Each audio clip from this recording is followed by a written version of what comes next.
We're here with the Greater Forest Lawn Anti-Bullying Day Creative Challenge crew, and we have myself, Stephanie from Antics Community Arts, as well as Haley from 12 Community Safety Initiative. And we're joined by Andrea, Jared, and Sam, who are going to talk to us today about bullying and Pink Shirt Day initiatives. So we're going to talk a bit about anti-bullying. And to start us off for this podcast series, we have a 3-part podcast series we prepared for you.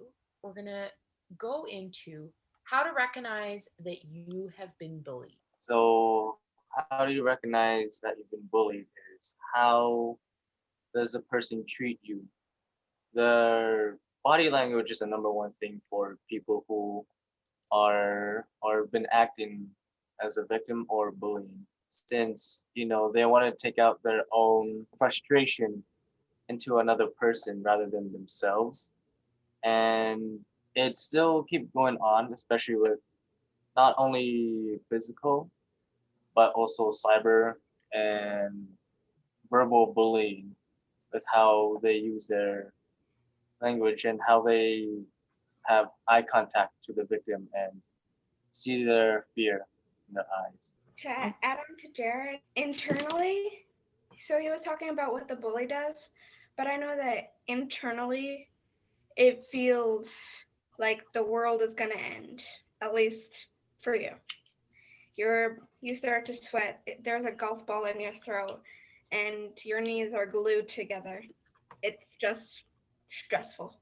Yeah, that's a good point. I think if you feel like you're not good enough because of what other people are saying to you, then I think that's a sign that you need to get out of that situation, or that recognize that you're being bullied and tell someone, talk to someone.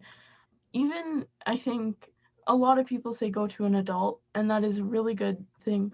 But even if you have a really close friend, and you only trust them, it's still okay to talk to them, because I know just talking about it helps relieve a lot of the load.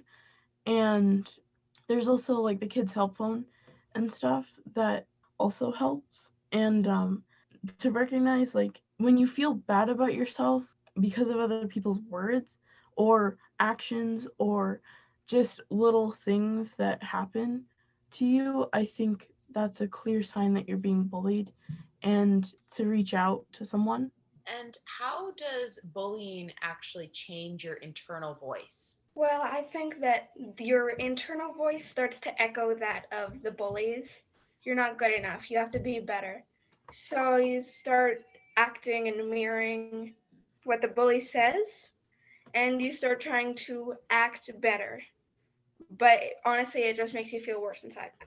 I think that when you are a lot of when you're in your teen years, or you're just kind of starting to get there, you have always had an internal voice, but I think your self-worth goes down, and how you view yourself goes down anyway. And then when you're being bullied, it tramples on top of it, so it's even worse. And I think that it very much changes, because it's not just your insecurities already, but now it's everything else that the bullies have done to you or said. And then you start thinking like that, like Andrea said, and then it can lead down a very dark path. And I think that even therapy is a really good thing, because it can help with like that internal voice. And the internal voice is like, what you think of yourself is the most important thing in the entire world.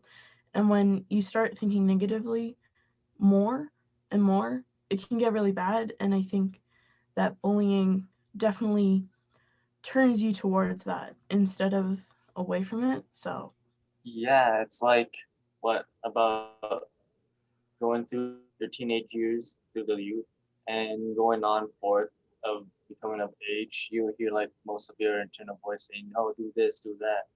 While you want to trust your gut and instincts and telling to follow that internal voice, you also decide to go against it and do your own will, your free will of doing whatever you want, since it is your body. But it will also affect the people around you who are affected of the actions that you've taken. and how it affects yourself. It's like an example would be basically a dragon just doing their own free instincts and just creating as much chaos as it needs since they're having its own frustration and adding fuel to the fire literally out of your breath, which is the actions from the victims that you've taken on. Okay, and our last question, which is actually about two parts. So, how do you change the negative impacts of bullying?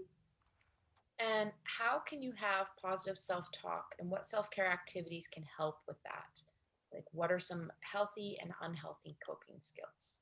One of the coping skills to have a healthy self-care related things is a number one thing that you can do is exercise or meditate, since it'll just cause you how and relieve yourself and calm your whole body down and just take a refreshing moment of what you've come. Ask for people who can basically support you in positive ways, like friends, family, relatives, etc., which is basically becoming angry and not taking care of yourself properly. Like one of them would be overeating or not asking people to help you out in some certain ways, which would be the opposite of healthy activities. Yeah, I think like Jared said, meditating. I also think it's good to have like a physical manifestation so that you can actually see everything good that's happening in your life instead of focusing on the negatives. Like earlier in March, when I was at one of my lowest points, helping like making a board of the positive things in life help you can help you look at all the positive things in life instead of thinking of all of the negative things that have affected you.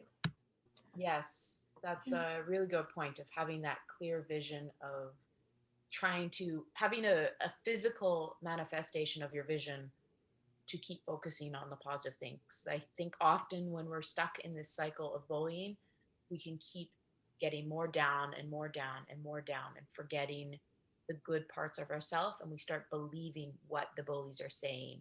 So putting these things that at one point are good things about yourself, or having your friends add to it, or having your family add to it, so you can just keep focusing on these positive things and keep reminding yourself and not falling prey to what the bully is telling you or what they're saying is what you should believe. I also think an example of an unhealthy coping mechanism is a lot of like addictions. A lot of addictions start when I've heard a lot of stories of them starting when they're like 9 or 10 even, or a little or later or earlier, depends. But I think that instead of when you're feeling down or you're being bullied or and you're starting to think like the bully or like you're starting to believe what the bullies are saying, and I think that it's good to reach out to someone. I know some people don't trust their like parents or something, or don't have an adult, but there's also like the kids help phone, and I know there's other resources. I just can't think of them on the spot right now, but there are resources out there to be anonymous, just to talk to someone. And I think even just talking to someone is good because then it relieves like a load off of you, and like it it just helps relieve stress. And I think with society today, we also there's a lot of stigma towards like things like cannabis and stuff, but I think drinking and like alcohol and substance abuse needs to be talked about a little bit more, because like a lot of addictions, when you're being bullied or you have trauma, a lot of people turn to addictions. And because it's so accepted in our culture today, like alcohol, like, oh, have have a beer, it's fine, right? It's not okay. And I think it helps a lot of people to rationalize their addictions, and it all stems from trauma, which is what bullying does to someone, is inflicts trauma.